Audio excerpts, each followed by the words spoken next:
Assalamu alaikum, chers frères et sœurs. Au cœur des enseignements de l'islam, l'apparition de l'imam Mahdi, que la paix soit sur lui, occupe une place particulière et suscite une profonde réflexion parmi les croyants. L'imam Mahdi est décrit comme un guide divinement choisi, envoyé pour rétablir la justice et l'équité à une époque où l'injustice et la corruption domineront le monde. Cette prophétie, profondément ancrée dans les hadiths du prophète Muhammad, Saus, est une source d'espoir pour des millions de musulmans à travers le globe. Dans un monde marqué par l'incertitude, les conflits et les crises, beaucoup se tournent vers les signes de la fin des temps pour mieux comprendre les événements qui les entourent. L'idée de l'apparition prochaine du Mahdi est perçue non seulement comme un événement spirituel, mais aussi comme une promesse de renouveau et de paix universelle. Les savants musulmans ont longuement débattu et étudié cette prophétie, soulignant son importance dans la foi islamique. Aujourd'hui, face aux défis contemporains, l'intérêt des musulmans pour ce sujet s'intensifie. Cette quête de compréhension n'est pas une simple curiosité, mais une volonté sincère de se préparer spirituellement et de rester fermement attaché aux enseignements d'Allah. Dans cette vidéo, nous allons explorer les prophéties liées à l'imam Mahdi, les signes annonciateurs de son apparition et leur pertinence dans notre époque. Avant de commencer cette vidéo, n'oubliez pas de liker cette vidéo, car cela nous donne beaucoup de force pour continuer à partager du contenu bénéfique. Et je vous invite à vous abonner à notre chaîne et d'activer la cloche de notification pour rester informé de nos prochaines publications sur la foi islamique. Merci et bonne vidéo. Les sources sur l'imam Mahdi. L'histoire et le rôle de l'imam Mahdi, que la paix soit sur lui, sont tirés des enseignements prophétiques et occupent une place importante dans la tradition islamique. Bien que le Coran ne mentionne pas directement l'imam Mahdi, de nombreux hadiths authentiques du prophète Muhammad, sallam, mettent en lumière son apparition future. Ces textes constituent les principales sources de compréhension sur ce sujet. Parmi les hadiths largement acceptés par les savants, on trouve celui rapporté par Abu Saïd al-Khudri, qu'Allah soit satisfait de lui, où le prophète, Saus, a dit « Le jour de la résurrection ne viendra pas avant qu'Allah n'envoie un homme de ma descendance, dont le nom sera comme le mien, et dont le nom du Père sera comme celui de mon Père. Il remplira la terre de justice et d'équité, tout comme elle était auparavant remplie d'oppression et d'injustice. » Rapporté par Abu Daoud et authentifié par Al-Albani. Un autre hadith rapporté par Salama, qu'Allah soit satisfait d'elle, mentionne « Le Mahdi viendra de ma descendance, de la lignée de Fatima. » Sunan Ibn Majah, Sahih, selon Al-Albani. Ces hadiths et bien d'autres montrent que l'imam Mahdi sera un descendant direct du prophète Muhammad, Saus, portant son nom et sa mission. Guider l'humanité et rétablir l'équilibre et la justice dans un monde troublé. Cependant, il est crucial de faire la distinction entre les sources authentiques et celles qui sont discutables. Les savants de l'islam ont mis en garde contre l'utilisation de hadiths faibles ou inventés pour alimenter des spéculations sur l'imam Mahdi. Par exemple, certains récits non authentifiés décrivent des événements exagérés ou incompatibles avec les enseignements fondamentaux de l'islam. Ces récits, bien qu'ils puissent captiver l'imaginaire populaire, ne doivent pas être utilisés pour fonder nos croyances. L'imam Ibn Kathir, dans son ouvrage Al-Bidaya wal-Nihaya, a compilé plusieurs récits authentiques sur le Mahdi, tout en dénonçant les récits non fiables. De même, des savants contemporains comme Sheikh Al-Albani ont travaillé pour classifier les hadiths sur ce sujet, permettant aux croyants de se baser uniquement sur des textes crédibles. En tant que musulmans, il est de notre devoir de ne suivre que ce qui est prouvé par les textes authentiques et validé par les savants. L'imam Mahdi est une figure réelle dans la foi islamique, mais les spéculations et exagérations doivent être évitées. La connaissance vérifiée, transmise par des chaînes de narration fiables, est essentielle pour une compréhension correcte. Ainsi, avant de discuter ou de croire à certaines affirmations concernant l'imam Mahdi, il est important de se référer aux sources validées et d'agir avec prudence. Ce sujet n'est pas un espace pour les opinions personnelles ou les interprétations hasardeuses, mais plutôt une opportunité d'approfondir notre foi avec sérieux et sincérité. Les signes avant-coureurs de son apparition. L'apparition de l'imam Mahdi, que la paix soit sur lui, sera précédée de nombreux signes prophétiques annoncés par le prophète Muhammad, SAW. Ces signes, regroupés en deux catégories principales, majeurs et mineurs, servent d'indicateurs pour les croyants. Ils rappellent l'approche de la fin des temps et l'importance de se préparer spirituellement. Les signes mineurs de la fin des temps. Les signes mineurs, également appelés Ashrat al-Sa'a, sont des événements qui se manifestent progressivement dans le temps. Beaucoup d'entre eux sont déjà visibles aujourd'hui. Parmi les signes mentionnés dans les hadiths, la prolifération des injustices et des oppressions. Le prophète, SAW, a dit « Quand l'autorité sera donnée à ceux qui ne la méritent pas, alors attends-leur » Sahih al-Bukhari. Ce signe est visible à travers la corruption généralisée, les injustices sociales et l'abus de pouvoir. La multiplication des divisions parmi les musulmans. Le prophète, SAW, a mentionné que la communauté musulmane sera fragmentée en différents groupes, chacun suivant son propre chemin. L'apparition d'innovations religieuses et la négligence de la sunna les croyants délaisseront les enseignements du Coran et de la sunna, tandis que les innovations deviendront courantes. L'expansion des richesses matérielles mais une pauvreté spirituelle. Dans un hadith rapporté par Abu Huraira, le prophète, SAW, a dit « L'heure ne viendra pas avant que la richesse ne devienne abondante au point que personne n'acceptera une aumône. » Sahih al-Bukhari. La dégradation des mœurs. Les valeurs morales seront mises de côté, et les comportements immoraux deviendront monnaie courante. Ces signes, bien qu'inquiétants, sont aussi une opportunité pour les croyants de retourner vers Allah, de se repentir et de renforcer leur foi. Les signes majeurs de la fin des temps. Les signes majeurs sont des événements extraordinaires et universels qui marqueront une étape décisive avant l'apparition de l'imam Mahdi et le jour du jugement. Parmi ces signes, la montée de grands troubles et conflits mondiaux. Des guerres intenses et des désordres sans précédent se propageront, causant chaos et destruction. L'émergence du Dajjal, l'Antéchrist. Le Dajjal apparaîtra comme un grand trompeur, prétendant être divin. Il sera un test majeur pour les croyants. L'imam Mahdi sera un guide spirituel crucial pour affronter cette épreuve. L'apparition d'un feu en Arabie. Le prophète, SAW, a dit « L'heure ne viendra pas avant qu'un feu ne sorte du Hijaz et éclaire les coups des chameaux à Bousra. » Sahih al-Bukhari. Le lever du soleil à l'ouest. Ce phénomène surnaturel marquera un point de non-retour pour le repentir des gens. La descente de Jésus, Issa, que la paix soit sur lui, Jésus, As, reviendra pour soutenir l'imam Mahdi, vaincre le Dajjal et instaurer la justice. Événements actuels liés aux signes. De nombreux croyants se demandent si les événements contemporains, tels que les catastrophes naturelles, les pandémies, les guerres et l'érosion des valeurs morales, pourraient être liés à ces signes prophétiques. Bien que certains événements puissent sembler correspondre, il est important de rappeler que seul Allah connaît le moment exact de la réalisation de ces prophéties.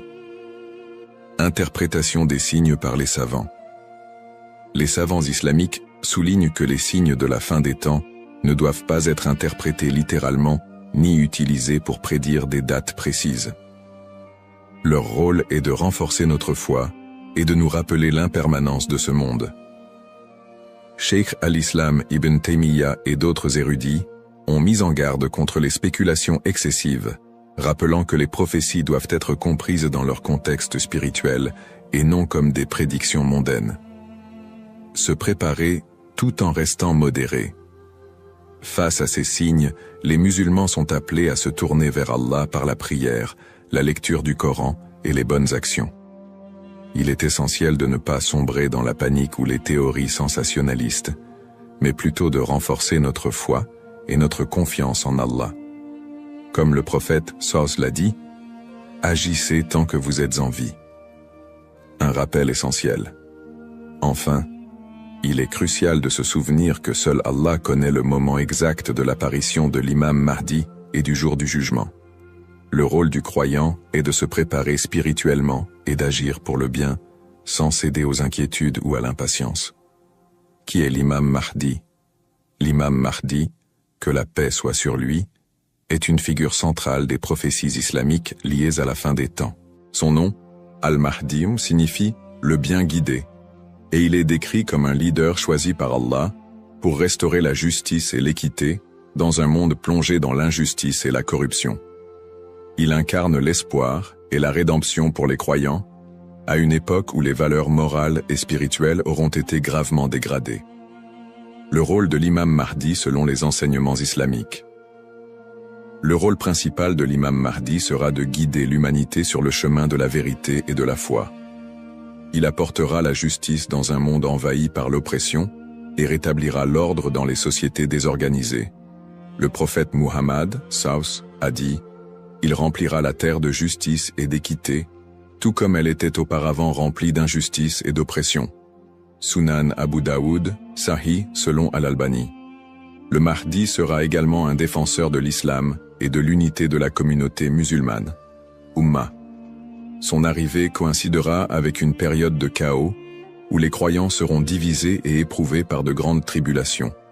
Il unifiera les musulmans sous une bannière commune et les guidera dans des batailles contre les forces du mal, notamment le Dajjal, l'Antéchrist. Traits et caractéristiques de l'imam Mahdi. Les hadiths authentiques décrivent l'imam Mahdi comme un homme au physique et aux qualités exceptionnelles, son nom et sa lignée. Il portera le même nom que le prophète Mohammed, et son père aura également un nom similaire à celui du père du prophète. Il sera un descendant direct du prophète à travers sa fille Fatima, qu'Allah soit satisfait d'elle. Son apparence, dans certains récits, il est décrit comme ayant un front large et un nez aquilin. Ses traits physiques permettront aux croyants de le reconnaître. Son caractère, le Mahdi sera doté d'un sens aigu de la justice, d'une grande sagesse et d'un cœur pur. Il sera aimé et suivi par les croyants sincères. Le prophète Muhammad, a dit « Le Mahdi viendra de ma descendance, de la lignée de Fatima. » Sunan ibn Majah, Sahih selon Al-Albani. Le lien avec le prophète Muhammad, l'imam Mahdi, en tant que descendant direct du prophète Muhammad, est lié non seulement par sa lignée, mais aussi par sa mission spirituelle. Comme le prophète, il sera un guide pour l'humanité et incarnera les valeurs de l'islam, la justice, la miséricorde et la foi en Allah. Sa venue est perçue comme une continuation de la mission prophétique, avec un accent particulier sur la restauration de l'équilibre dans un monde corrompu. Pourquoi est-il tant attendu par les croyants? L'attente de l'imam Mahdi est profondément enracinée dans l'espoir de voir un monde meilleur. Les musulmans voient en lui un symbole d'espoir, surtout dans les moments de grandes difficultés et d'injustice. Espoir de justice universelle, dans un monde où les inégalités et les oppressions sont omniprésentes, l'imam Mahdi est attendu comme celui qui rétablira l'équilibre et donnera à chacun son droit. Unité de la communauté musulmane. À une époque où les divisions parmi les musulmans sont nombreuses, il apportera l'unité et la paix au sein de l'Ummah. Un guide spirituel et moral. Alors que les valeurs spirituelles s'érodent, il sera un phare de lumière et un rappel puissant du message divin. Pour les croyants, l'imam Mahdi représente un renouveau spirituel et moral. Sa venue n'est pas simplement un événement futur, mais un rappel constant de l'importance de rester attaché à sa foi, de cultiver la justice et d'agir en tant que serviteur d'Allah. Un rappel essentiel. Bien que l'attente du Mahdi soit source d'espoir, il est important de se rappeler qu'Allah seul connaît le moment de son apparition. Comme le prophète Muhammad, l'a dit, il viendra au moment qu'Allah aura choisi pour lui. Cette croyance nous rappelle de nous concentrer sur nos propres actions et de renforcer notre foi en préparation à cet événement majeur.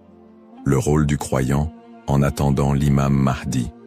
L'attente de l'imam Mahdi, que la paix soit sur lui, est une réalité profondément ancrée dans la foi islamique. Cependant, cette attente ne doit pas être perçue comme une justification pour l'inaction ou la passivité. Au contraire, le croyant est appelé à renforcer sa foi, ses bonnes actions et son lien avec Allah dans cette période d'attente. Se concentrer sur ses propres actes et sa foi. L'attente de l'imam Mahdi ne signifie pas que les croyants doivent simplement espérer un changement sans agir. Allah nous rappelle dans le Coran, « Certes, Allah ne modifie pas l'état d'un peuple tant qu'il ne modifie pas ce qui est en eux-mêmes. » Sourate Ar-Ra'd 13-11. Cela implique que chaque croyant doit se concentrer sur l'amélioration de ses propres actes, de sa foi et de son comportement. L'imam Mahdi ne viendra pas pour accomplir ce que nous négligeons, mais pour guider une communauté déjà engagée dans la voie d'Allah. Pratique recommandée pour le croyant. En attendant l'imam Mahdi, le croyant doit s'efforcer de maintenir une relation forte et constante avec son Créateur. Voici quelques pratiques essentielles. La prière, salat. La prière est le pilier central de l'islam et le premier acte dont le croyant sera jugé. L'accomplissement régulier des prières obligatoires et surérogatoires est crucial pour renforcer notre foi. Le dhikr, évocation d'Allah, multiplier les invocations et les rappels d'Allah, permet de purifier le cœur et de rester connecté à lui, même dans les moments difficiles. Le prophète Saus a dit, « Le meilleur rappel est « La ilaha illa Allah » Il n'y a de Dieu qu'Allah. La lecture du Coran. Le Coran est la lumière et la guidance pour tout croyant. Sa lecture régulière, accompagnée de méditation sur ses significations, est essentielle pour maintenir un lien avec les enseignements divins. Le tawakkul, confiance en Allah. Face aux épreuves, le croyant doit placer sa confiance totale en Allah, tout en faisant les efforts nécessaires pour s'améliorer. Agir et être un modèle de vertu. L'attente de l'imam Mahdi n'est pas une excuse pour négliger nos responsabilités personnelles, sociales ou spirituelles. Au contraire, chaque croyant doit être un modèle de vertu et d'excellence dans tous les aspects de sa vie, dans sa famille, en éduquant ses enfants dans les valeurs islamiques et en maintenant une atmosphère de piété et d'amour, dans sa communauté, en participant à des œuvres caritatives, en favorisant l'unité et en soutenant ceux qui en ont besoin. Dans sa conduite quotidienne, en respectant les enseignements de l'islam, en évitant les péchés et en recherchant l'agrément d'Allah dans toutes ses actions. Un rappel d'équilibre et de responsabilité. L'imam Mahdi n'est pas une figure miraculeuse venue pour résoudre tous les problèmes du monde sans notre participation. Son apparition sera une bénédiction pour ceux qui se seront préparés en renforçant leur foi et en accomplissant leurs devoirs religieux et sociaux. Le prophète Mohammed Saos a dit « Travaillez pour ce monde comme si vous alliez vivre éternellement, et travaillez pour l'au-delà comme si vous alliez mourir demain. » Cette sagesse rappelle aux croyants l'importance de trouver un équilibre entre les affaires mondaines et spirituelles, tout en se préparant à l'apparition du Mahdi. En résumé, attendre l'imam Mahdi est une opportunité pour chaque musulman de devenir une meilleure personne, en s'engageant activement dans le bien et en restant fidèle à la voie tracée par le prophète Mohammed. Saos. Les erreurs fréquentes et mises en garde. L'attente de l'imam Mahdi est une croyance importante en islam, mais elle doit être abordée avec prudence et discernement. Les spéculations non fondées et les interprétations erronées des signes peuvent conduire à des malentendus et à des dérives, s'éloignant ainsi des enseignements authentiques de l'islam. Les spéculations non fondées sur son apparition. De nombreuses personnes, face aux troubles mondiaux et aux épreuves, se livrent à des spéculations sur l'apparition imminente de l'imam Mahdi. Certains affirment même avoir vu des signes ou identifié des individus comme étant le Mahdi.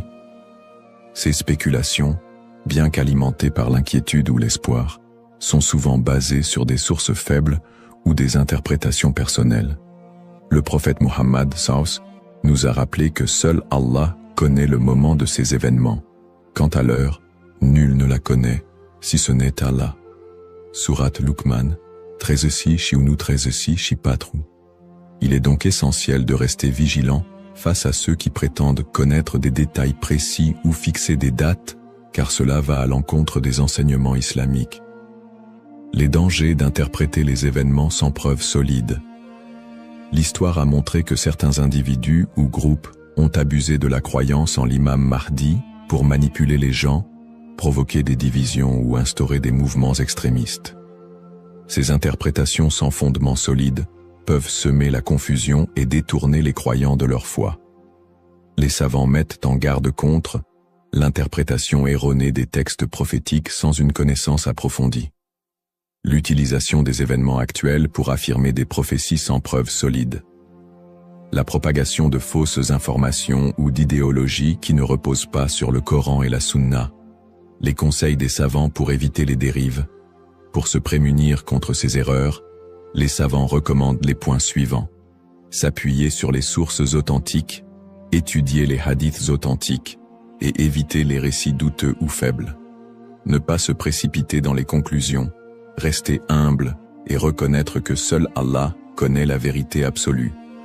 Consulter les savants compétents, s'adresser à des érudits fiables pour toute question ou doute sur les prophéties. Se concentrer sur ses propres actes, plutôt que de se perdre dans des spéculations inutiles, renforcer sa foi et accomplir ses devoirs religieux. Un rappel essentiel. L'apparition de l'imam Mahdi est un événement certain, mais son moment reste un secret d'Allah.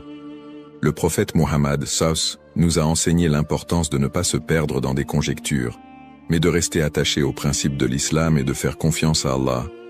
Celui qui place sa confiance en Allah, il lui suffit. Surat At-Talaq, 65-3. En résumé, chaque croyant doit éviter les pièges des spéculations et des interprétations erronées et se concentrer sur l'essentiel, sa relation avec Allah et son engagement à suivre les enseignements du prophète SAW. L'importance de l'espoir et de la confiance en Allah. Dans un monde rempli de défis, d'épreuves et d'incertitudes, il est essentiel pour les croyants de maintenir un profond sentiment d'espoir et une confiance absolue en Allah. La promesse de l'apparition de l'imam Mahdi, que la paix soit sur lui, n'est pas un appel à la peur, mais un rappel de la miséricorde et de la sagesse infinie d'Allah. Ne pas céder à la peur ou à l'anxiété. Les épreuves de la vie peuvent parfois paraître écrasantes, mais Allah nous rappelle dans le Coran. Ne vous laissez pas abattre et ne soyez pas tristes. Vous êtes les supérieurs si vous êtes croyants. Surat Al-Imran 3:1-39.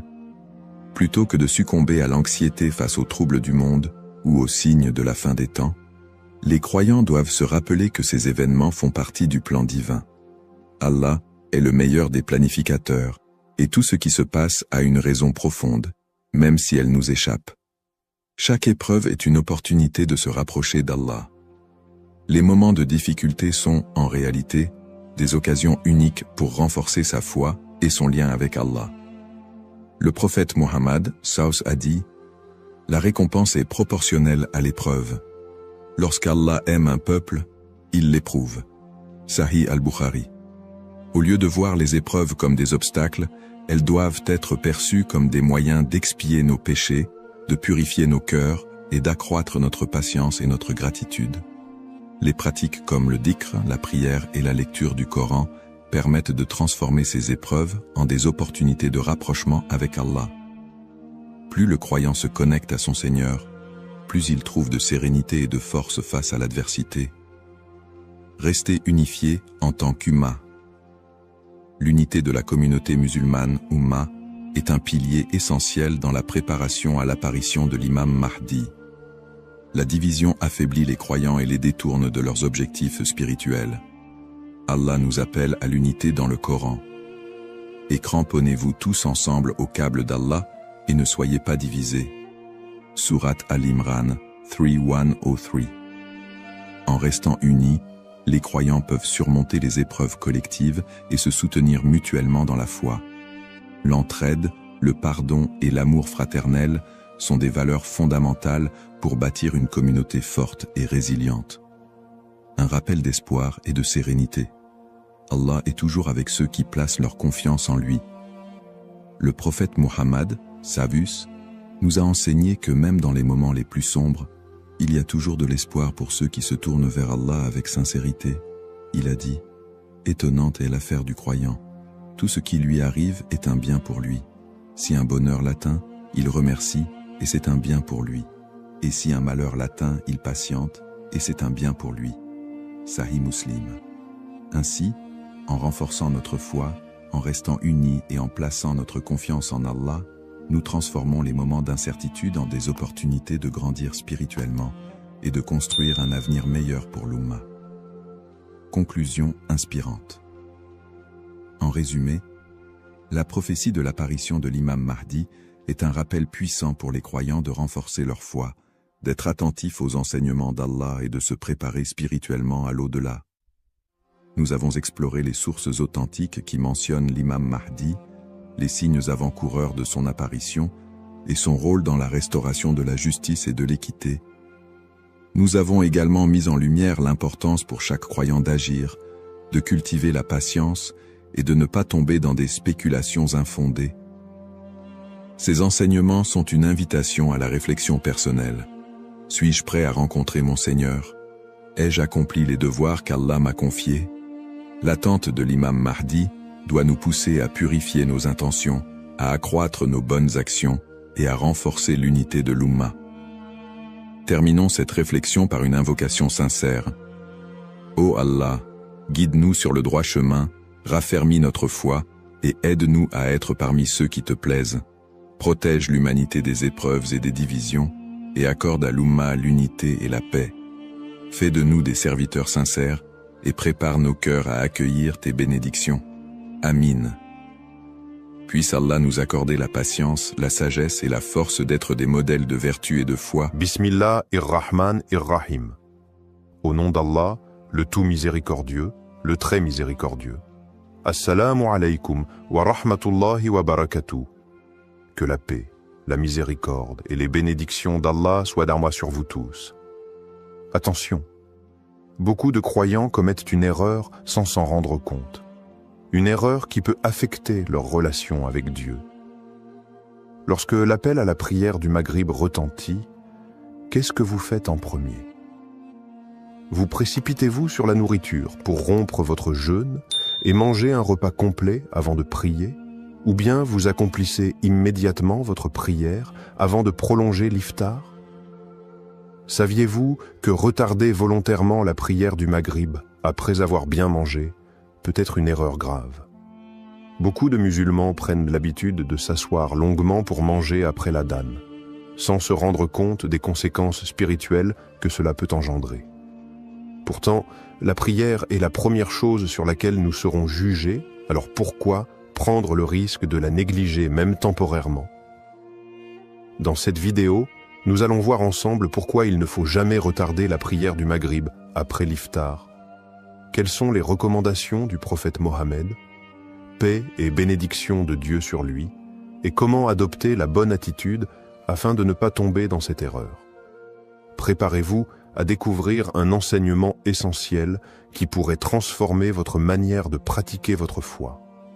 Avant de commencer cette vidéo, n'oubliez pas de liker cette vidéo, car cela nous donne beaucoup de force pour continuer à partager du contenu bénéfique. Et je vous invite à vous abonner à notre chaîne et d'activer la cloche de notification pour rester informé de nos prochaines publications sur la foi islamique. Partagez-la avec vos proches et laissez un commentaire pour me dire ce que vous en pensez. Merci et bonne vidéo. Explication du problème. La prière du Maghrib est l'une des 5 prières obligatoires en islam. Elle marque la fin du jeûne quotidien pendant le mois de Ramadan et se situe à un moment clé de la journée, juste après le coucher du soleil. Son importance est capitale, car en tant que prière prescrite, elle doit être accomplie dans son temps imparti et ne peut être retardée sans raison valable. Le prophète Mohammed, paix et bénédiction de Dieu sur lui, a insisté sur la nécessité d'accomplir les prières à l'heure. Dans un hadith rapporté par l'imam Muslim, il est mentionné que la prière la plus aimée auprès d'Allah est celle accomplie dès le début de son temps. Cela signifie que retarder volontairement la prière sans excuse légitime est une erreur à ne pas prendre à la légère.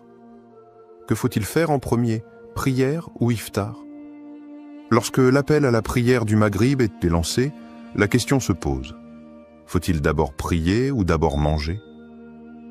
Selon la tradition prophétique, la meilleure approche est de rompre rapidement le jeûne avec quelques dattes ou de l'eau, puis d'accomplir immédiatement la prière du Maghrib avant de prendre un repas complet. Un hadith authentique rapporté par Al-Bukhari et Muslim montre que le prophète Mohammed, paix et bénédiction de Dieu sur lui, rompait d'abord son jeûne avec quelques dattes avant de prier. Cela permet d'honorer l'ordre divin en priorisant la prière tout en calmant la faim. Cependant, de nombreuses personnes font l'erreur de retarder la prière du Maghrib après avoir pris un repas copieux. Elles s'installent à table, commencent par manger un repas complet, discutent en famille et prennent parfois même un dessert avant de se souvenir qu'elles doivent accomplir leur prière. Pourquoi certaines personnes retardent-elles la prière après avoir mangé? Plusieurs raisons expliquent pourquoi certains croyants repoussent la prière du Maghrib après l'iftar. L'habitude culturelle. Dans certaines familles et traditions, il est courant de faire un long repas dès l'iftar, en considérant la prière comme une action secondaire qui peut être accomplie plus tard. La faim intense. Après une journée entière de jeûne, beaucoup ressentent un besoin immédiat de manger et ont peur de ne pas avoir assez d'énergie pour prier. L'influence de l'environnement. Dans les grandes réunions familiales ou les repas collectifs, il peut être difficile de s'éloigner de la table pour accomplir sa prière à l'heure. Le confort après le repas. Après avoir bien mangé, on peut être pris d'une sensation de fatigue ou de lourdeur qui rend la prière plus difficile à accomplir avec concentration et sérénité. Les conséquences de cette habitude. Lorsqu'on prend l'habitude de retarder la prière après un long repas, plusieurs problèmes se posent. On risque d'oublier la prière en restant occupé avec le repas, les discussions et les distractions. L'esprit devient moins concentré après un repas copieux, ce qui diminue la qualité de la prière. On ne respecte pas l'enseignement prophétique qui encourage à prier dès que possible après la rupture du jeûne. Il est donc essentiel de revoir nos priorités. L'iftar est important, mais la prière du Maghrib doit toujours passer en premier après avoir rompu le jeûne rapidement. Les conséquences d'un retard volontaire. La prière est le pilier central de l'islam et doit être accomplie à l'heure prescrite. Dans le cas du Maghrib, il est crucial de comprendre pourquoi retarder volontairement cette prière après un long repas peut être une erreur grave aux yeux de Dieu. Premier, l'enseignement du prophète Mohammed, paix et bénédiction de Dieu sur lui.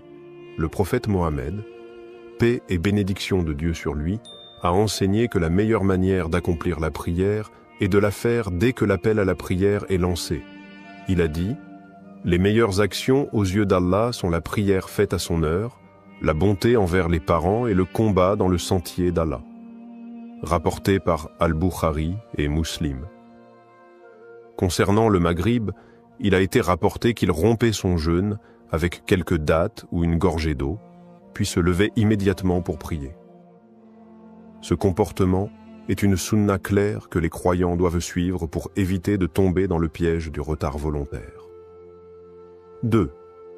Les erreurs courantes commises durant le mois de Ramadan. Malheureusement, de nombreuses personnes commettent des erreurs pendant le Ramadan en retardant leur prière du Maghrib pour plusieurs raisons. Prendre un repas complet avant de prier. Beaucoup mangent un repas copieux dès l'iftar, ce qui les amène à repousser la prière. Prolonger les discussions après le repas. En famille ou entre amis, il est facile de se laisser emporter par les discussions et de ne plus voir le temps passer. Se sentir trop fatigué ou lourd après le repas. Un repas important peut entraîner une sensation de somnolence ou de paresse, rendant l'accomplissement de la prière plus difficile. Se laisser distraire par les réseaux sociaux ou la télévision. Après avoir mangé, certains préfèrent regarder la télévision, utiliser leur téléphone, ou se distraire plutôt que de prier immédiatement. Ces erreurs peuvent sembler anodines, mais elles ont un impact spirituel et religieux majeur. Troisième. Preuve tirée du Coran et des hadiths sur l'importance de la ponctualité dans la prière, Allah insiste dans le Coran sur l'importance de préserver la prière et de la faire à l'heure. Soyez assidus aux prières et surtout la prière médiane. Et tenez-vous debout devant Allah avec humilité. Sourate Al-Baqarah, verset 238. Ce verset rappelle aux croyants qu'ils ne doivent pas négliger ou retarder leurs prières, notamment lorsqu'ils ont la capacité de les accomplir immédiatement. Un autre verset met en garde contre ceux qui retardent volontairement leurs prières. Malheur donc à ceux qui prient tout en négligeant leurs prières, qui sont pleins d'ostentation et refusent l'ustensile de la charité. Sourate Al-Ma'un, versets 4 à 7. Ce passage du Coran met en évidence le danger du retard volontaire de la prière et les conséquences spirituelles qui en découlent. Quatrième. Les avertissements des savants sur le retard de la prière du Maghrib. Les savants de l'islam ont toujours averti contre le fait de retarder volontairement la prière sans raison valable. Selon eux, Cheikh Ibn Baz a expliqué que retarder la prière du Maghrib jusqu'à la disparition totale du crépuscule sans excuse est un péché. Cheikh Al-Albani a insisté sur le fait que la prière doit être la priorité, même en période de Ramadan, et qu'il suffit de rompre rapidement son jeûne avant de l'accomplir. Cheikh Ibn Othaymin a rappelé que ceux qui mangent longuement avant de prier risquent d'être distraits et de perdre la concentration nécessaire pour bien accomplir leur prière. En conclusion, la prière du Maghrib ne doit jamais être retardée volontairement après un repas complet. Pour préserver notre relation avec Dieu et suivre l'exemple du prophète, nous devons rompre notre jeûne avec quelques dattes et de l'eau, puis prier immédiatement avant de reprendre notre repas sereinement. Ne laissons pas les distractions du repas nous éloigner de l'adoration la plus précieuse, la prière. Ce que disent les textes religieux sur l'ordre entre iftar et prière. La question de l'ordre entre la rupture du jeûne, iftar, et la prière du Maghrib a été abordée dans plusieurs sources islamiques, notamment le Coran, les hadiths du prophète Mohammed, paix et bénédiction de Dieu sur lui, et les avis des savants. Il est donc essentiel de comprendre quelle est la meilleure approche à adopter pour suivre la voie correcte. Premier. Que disent les textes religieux? Le prophète Mohammed, paix et bénédiction de Dieu sur lui, a donné une indication claire sur la manière dont il rompait son jeûne et accomplissait la prière. Un hadith authentique rapporté par Anas ibn Malik indique: le messager d'Allah rompait son jeûne avec quelques dattes fraîches avant de prier. S'il n'y en avait pas, alors avec des dattes sèches. Et s'il n'y en avait pas, alors avec quelques gorgées d'eau. Rapporté par Abu Daoud, At-Tirmidhi et authentifié par Al-Albani. Ce hadith montre que le prophète ne prenait pas un repas complet avant de prier, mais se contentait d'une petite quantité de nourriture pour rompre le jeûne rapidement, puis accomplissait la prière du Maghrib avant de manger davantage. L'importance de prier à l'heure est également confirmée par un verset du Coran. Accomplis la prière au déclin du soleil jusqu'à l'obscurité de la nuit, et fait aussi la récitation du Coran à l'aube, car la récitation à l'aube a des témoins. Sourate Al-Isra, verset 78. Ce verset montre que chaque prière doit être accomplie à son heure spécifique, et le Maghrib ne fait pas exception. 2. L'exemple du prophète et des compagnons. Le comportement du prophète, paix et bénédiction de Dieu sur lui, était toujours équilibré et basé sur la modération.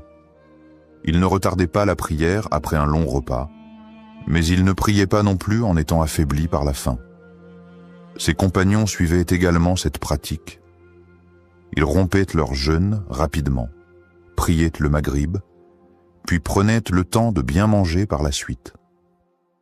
Cela leur permettait de combiner l'adoration et le bien-être du corps, sans sacrifier l'un au profit de l'autre. Un autre hadith du prophète appuie cette approche. Les gens resteront sur la bonne voie tant qu'ils s'empresseront de rompre leur jeûne. rapporté par Al-Bukhari et Muslim. Cela signifie qu'il est recommandé de ne pas retarder l'iftar, mais cela ne signifie pas qu'il faut prolonger le repas au point de retarder la prière. Troisième, réfutation des idées reçues sur le fait de trop retarder la prière. Certaines personnes pensent à tort que il est préférable de manger un repas complet avant de prier pour avoir de l'énergie. La prière peut être retardée tant qu'elle est faite avant l'Isha. Ces arguments ne sont pas fondés sur les enseignements du prophète. Manger un repas complet avant de prier peut rendre la prière plus difficile en raison de la sensation de lourdeur et de fatigue. D'autres disent que la prière peut être retardée après le repas tant qu'elle est accomplie avant la prière de l'Isha. Mais cette approche va contre la recommandation de prier dès que possible. Retarder sans raison valable peut entraîner une négligence et une perte progressive de la rigueur spirituelle. Quatrième, analyse des opinions divergentes. Il existe deux grandes approches concernant la question du Maghrib et de l'iftar. Premier avis, rompre le jeûne avec quelques dattes et de l'eau, puis prier immédiatement. Cet avis est largement recommandé car il est basé sur la sunna du prophète et permet de préserver la priorité de la prière tout en calmant la faim. Deuxième avis, prendre un repas avant de prier. Certains savants estiment que si une personne est trop affamée pour se concentrer dans sa prière, elle peut manger un peu plus que quelques dattes avant de prier, mais sans prolonger inutilement le repas. La meilleure approche reste celle du prophète, rompre rapidement le jeûne, accomplir la prière immédiatement, puis profiter du repas en toute sérénité. Conclusion, le Coran, les hadiths et les avis des savants convergent vers une même règle. La prière du Maghrib ne doit pas être retardée volontairement après un repas prolongé. Le prophète nous enseigne que la meilleure manière d'agir est de rompre le jeûne avec quelques dattes et de l'eau, puis de prier immédiatement. Ne laissons pas nos habitudes alimentaires nous éloigner de l'adoration d'Allah. Faisons passer la prière avant tout, et Allah nous accordera sa bénédiction. Conséquences spirituelles et impact sur la foi. L'islam accorde une place centrale à la prière, qui est le premier acte d'adoration sur lequel nous serons jugés le jour du jugement. Retarder systématiquement la prière du Maghrib après un long repas peut sembler anodin, mais en réalité, cela a un impact profond sur la spiritualité, la discipline religieuse et la relation avec Allah. Premier, perte progressive de la rigueur spirituelle. Lorsqu'un croyant prend l'habitude de retarder la prière sans raison valable, il commence à affaiblir son engagement religieux. En effet, la prière est censée être une priorité absolue et non un simple rituel secondaire à caser dans son emploi du temps. Allah dit dans le Coran, « La prière a été prescrite aux croyants en des temps déterminés. » Sourate An-Nisa, verset 103. Cela signifie que chaque prière doit être accomplie à son heure précise. Lorsqu'on retarde une prière pour des raisons futiles, cela peut ouvrir la porte à la négligence et à terme, entraîner une baisse de foi et une perte de connexion avec Allah. Exemple concret, un frère témoigne. Avant, je prenais l'habitude de manger un repas complet avant de prier Maghrib. Puis un jour, j'ai réalisé que souvent je traînais tellement que je priais juste avant Isha. En changeant mon habitude et en priant immédiatement après l'iftar, j'ai senti une amélioration énorme dans ma concentration et ma discipline religieuse. Deuxième impact sur la proximité avec Allah. La prière est un moment d'intimité avec Allah, où le croyant se détache de ce monde pour se reconnecter avec son Créateur. Lorsque l'on repousse ce moment, on accorde plus d'importance à la nourriture et au plaisir terrestre qu'à l'adoration.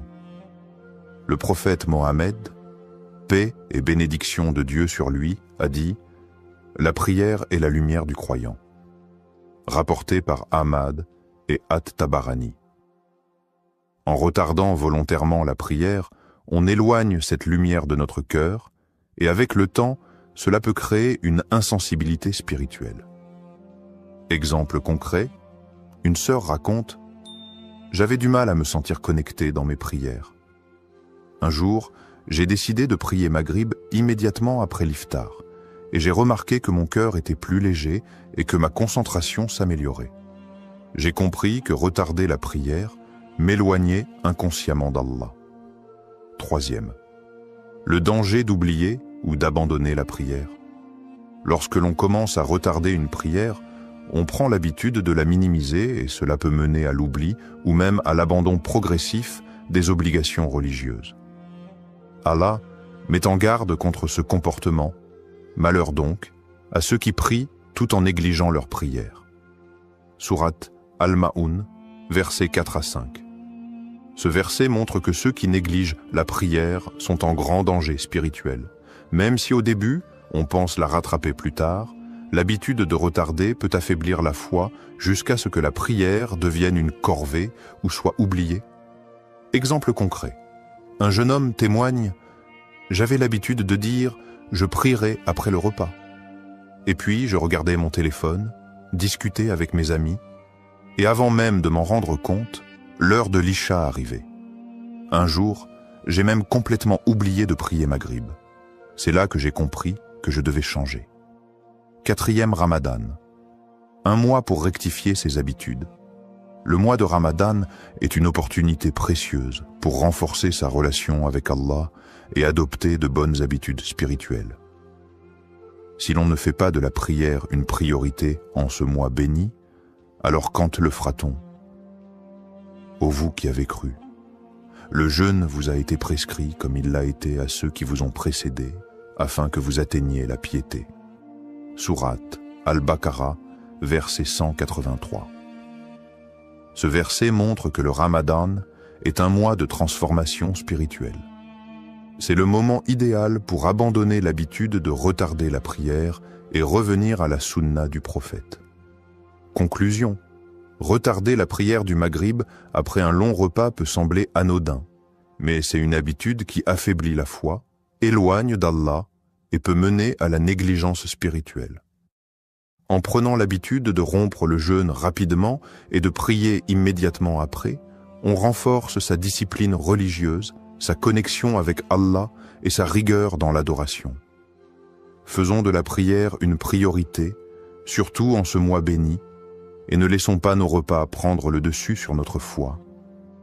Conseils pratiques et solutions. Le Ramadan est une période où la discipline et l'organisation sont essentielles pour équilibrer les obligations religieuses et les besoins corporels. Voici quelques conseils pratiques pour gérer son iftar sans retarder la prière du Maghrib. 1. Rompre le jeûne avec modération et prier immédiatement. Le prophète Mohammed, paix et bénédiction de Dieu sur lui, nous a enseigné la meilleure façon de rompre le jeûne. Lorsque l'un de vous veut rompre son jeûne, qu'il le fasse avec des dattes, car elles sont une bénédiction. S'il n'en trouve pas, qu'il le fasse avec de l'eau, car elle est purificatrice. Hadith rapporté par At-Tirmidhi. Solution: mangez 2 à 3 dattes et buvez un verre d'eau immédiatement à l'adhan du Maghrib. Dirigez-vous directement vers la prière avant de prendre un repas plus copieux. Encouragez votre famille à adopter cette habitude pour éviter les retards. Pourquoi? Vous suivez la sunna du prophète. Vous évitez de trop manger, ce qui peut provoquer la paresse et retarder la prière. Vous accomplissez votre devoir religieux à l'heure, sans précipitation. 2. Préparer son repas à l'avance pour éviter le stress. L'un des principaux problèmes est le manque d'organisation qui pousse certaines personnes à retarder la prière pour cuisiner ou manger trop longuement. Solution: préparer le repas principal bien avant Maghrib pour éviter de perdre du temps après l'adhan. Optez pour des plats simples et digestes afin de faciliter la prière après le repas. Fixez un temps précis entre l'iftar et la prière pour éviter les distractions. Astuce: faites un planning hebdomadaire des repas du Ramadan pour ne pas être pris au dépourvu chaque jour. 3e. Instaurez une routine spirituelle durant le Ramadan est un mois de discipline et de spiritualité. Profitez-en pour renforcer votre lien avec Allah en donnant la priorité à la prière. Solution. Planifiez votre soirée en fonction des prières et non en fonction du repas. Évitez les distractions après l'iftar, téléphone, télévision, pour rester concentré sur l'adoration. Impliquez toute la famille dans une routine religieuse. Prière en groupe, lecture du Coran après Maghrib, etc. Astuce. Mettez une alarme pour l'adhan du Maghrib afin de ne jamais perdre la notion du temps. 4e. Trouvez un équilibre entre la nourriture et la spiritualité. Il est important de ne pas faire de l'iftar un moment d'excès, mais un temps équilibré où l'on nourrit à la fois le corps et l'âme. Solution. Mangez en quantité raisonnable avant la prière pour éviter la lourdeur. Buvez suffisamment d'eau pour éviter la fatigue qui pourrait être une excuse pour retarder la prière. Considérez la prière comme un moment de gratitude et non comme une obligation à repousser, rappel. Et recherchez l'au-delà à travers ce qu'Allah t'a donné et n'oublie pas ta part en ce bas monde. Sourate Al-Qasas, verset 77. Conclusion. L'organisation et la discipline sont essentielles pour concilier iftar et prière sans négligence. Suivre la sunna du prophète en rompant rapidement le jeûne avant de prier est la meilleure approche. Avec un bon équilibre entre besoins physiques et obligations religieuses, le Ramadan devient une période de renforcement spirituel. Ne laissons pas notre repas retarder notre prière. La nourriture nourrit le corps, mais la prière nourrit l'âme. Conclusion et message final, nous avons vu à quel point la prière du Maghrib doit être accomplie à l'heure, sans être retardée inutilement après l'iftar. Le prophète Mohammed, paix et bénédiction de Dieu sur lui, nous a enseigné l'équilibre parfait entre les obligations religieuses et les besoins corporels. Rappel des points essentiels, rompre le jeûne avec quelques dattes et de l'eau, puis prier immédiatement. Ne pas faire de l'iftar un moment d'excès qui entraîne la négligence de la prière. Suivre la discipline du Ramadan pour renforcer sa connexion spirituelle avec Allah. S'organiser à l'avance pour ne pas avoir à choisir entre manger et prier à l'heure. Un message fort, prioriser la prière avant tout. La prière est l'acte le plus important de notre adoration. Aucun repas, aucune distraction ne devrait passer avant notre connexion avec Allah. Le Ramadan est une opportunité pour corriger nos habitudes et revenir à la discipline spirituelle. Ne commettons pas l'erreur de mettre la prière au second plan, car celui qui néglige la prière finit par négliger sa foi. Allah nous a donné un mode de vie équilibré. Respectons-le en mettant la prière avant tout. Sensibiliser et partager le message. Si ce message vous a été bénéfique, partagez-le autour de vous. Ensemble, aidons nos proches à adopter les bonnes pratiques et à renforcer leur foi durant ce mois béni. Likez, commentez et partagez pour que cette parole atteigne un maximum de croyants. Invocation finale pour la motivation et la bénédiction, ô Allah. Aide-nous à préserver nos prières, à respecter leurs horaires et à nous rapprocher de toi durant ce mois béni. Accorde-nous la discipline et la foi pour faire de notre adoration une priorité. Amin. Que ce Ramadan soit un mois de transformation, de discipline et de bénédiction pour nous tous. Si tu as aimé cette vidéo et que tu veux en apprendre plus sur les bonnes manières de communiquer avec respect et bienveillance, alors, like cette vidéo pour soutenir le message. Abonne-toi pour ne pas rater les prochaines vidéos. Partage cette vidéo avec tes proches pour qu'ensemble, nous puissions répandre plus de bienveillance. Merci d'avoir regardé jusqu'au bout. Dis-moi en commentaire quelles questions t'as déjà mis et mal à l'aise et comment tu aimerais que les gens communiquent avec toi. À très bientôt pour une nouvelle vidéo. Barakallahu fikum. Adi.